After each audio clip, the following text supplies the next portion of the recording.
Ça va. Bonjour. Dieu prend soin de moi.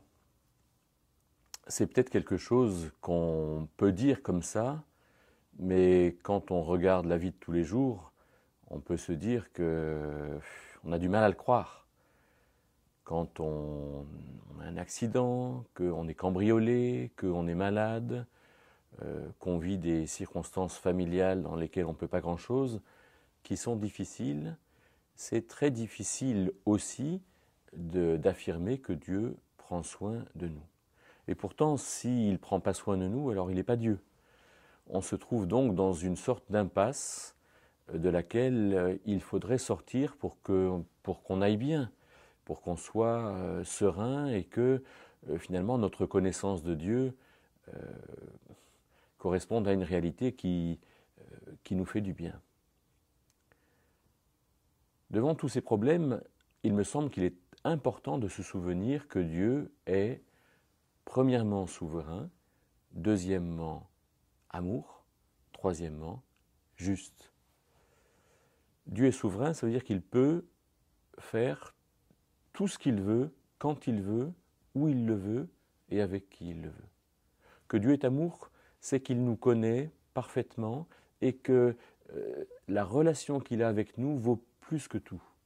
Et Dieu est juste, ça veut dire que non seulement ce qu'il fait est juste, mais aussi il rend justice de bonne manière. Alors quelqu'un qui a connu ce Dieu qui prend soin, c'est David, et dans un de ses psaumes, le psaume 23, il a parlé de ce Dieu qui est son berger.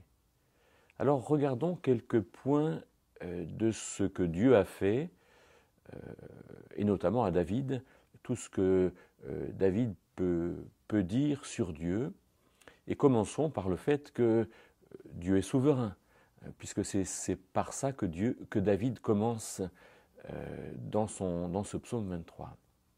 Alors il dit que l'Éternel le fait reposer. L'Éternel est mon berger, je ne manquerai de rien. Il me fait reposer dans de verts pâturages. Donc les verts pâturages, c'est ce qui parle de nourriture. C'est ce qui parle de mise à l'écart. Donc Dieu est celui qui nourrit. Dieu est celui qui donne ce dont nous avons besoin pour notre nourriture. Et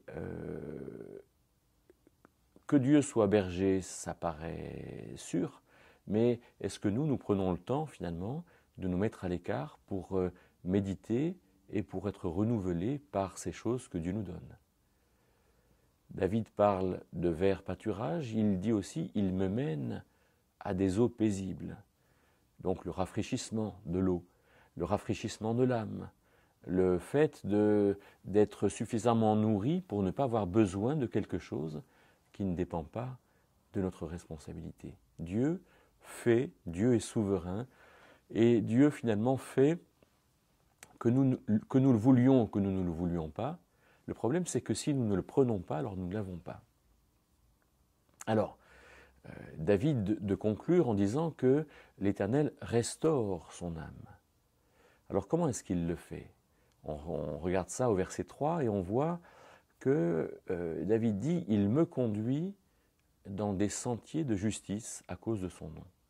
Je pense que en nous, ce qui est injuste, à la fois ce que nous faisons mal ou ce qui nous est fait de mal, nous est très douloureux. Et donc aller dans ces sentiers de justice, aller dans cette connaissance de la justice de Dieu, pour nous, en nous relevant finalement, en nous rendant juste, ou pour les autres, en rendant justice, en vengeant en quelque sorte, c'est très important.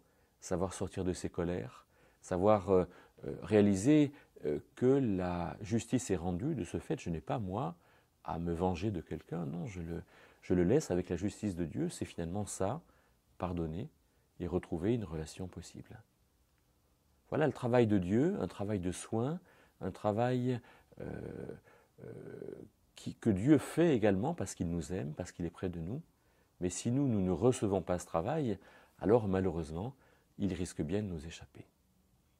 Et puis un troisième point sur ce que Dieu fait, Dieu s'engage.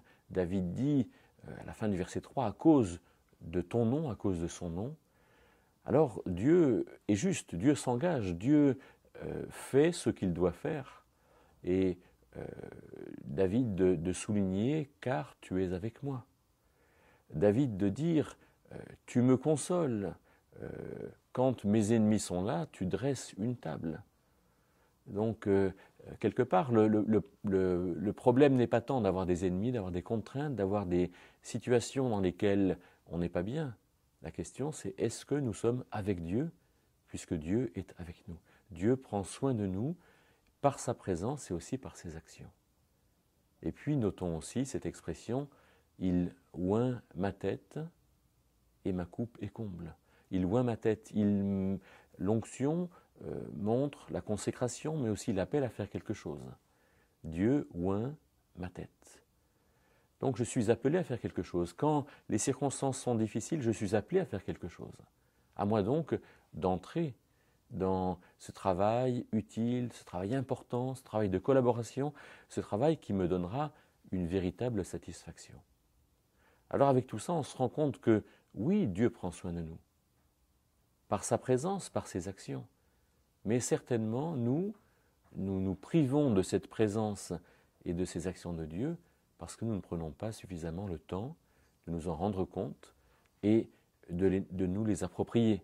Alors, posons-nous cette question, peut-être simplement, combien de temps consacrons-nous à la présence de Dieu et au fait de recevoir ces différents soins ?